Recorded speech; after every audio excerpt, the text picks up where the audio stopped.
CBC has learned that the organization's executive committee are recommending the removal of National Chief RoseAnne Archibald. The committee passed a resolution yesterday stating a human resources investigation found Archibald breached the AFN's harassment and whistleblower policy.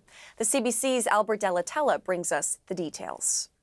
The resolution states that the executive committee came to the recommendation that RoseAnne Archibald should be ousted as the National Chief of the Assembly of First Nations following the results of that human resources investigation. That investigation into Archibald's conduct apparently found she breached the national organization's harassment and whistleblower policy. It also says she violated its code of conduct and ethics.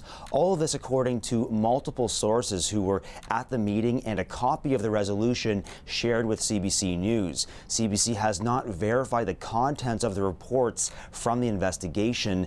We're already hearing from Archibald. She said in a statement the AFN is committed, the committee is out of line, calling their motion completely unnecessary, and that 75% of First Nations in Assembly overwhelmingly endorsed her leadership. She added the executive committee is overstepping its authority, and that once the report is shared publicly, everyone will know the truth, she says. This comes about a week after Archibald released her own interpretation of the probe's results, saying she was vindicated. The document states that 10 regional chiefs unanimously passed the resolution recommending her expulsion, which it says it denounces the national chief for her breaches. Albert, we know an external investigation was launched last year, so walk us through what happened. That's right. So it was launched last spring following bullying and harassment complaints from 4 of Archibald's senior staff.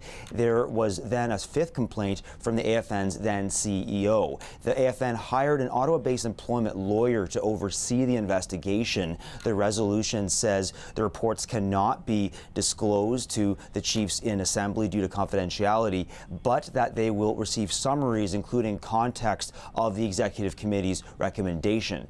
The Executive Committee says the resolution it says that in the resolution that the probe found Archibald harassed 2 complainants contrary to the AFN's workplace violence, discrimination, and harassment policy.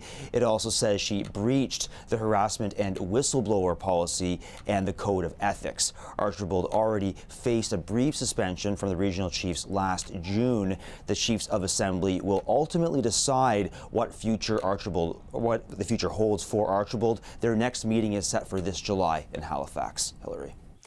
Albert Delatella for us in our newsroom. Thank you.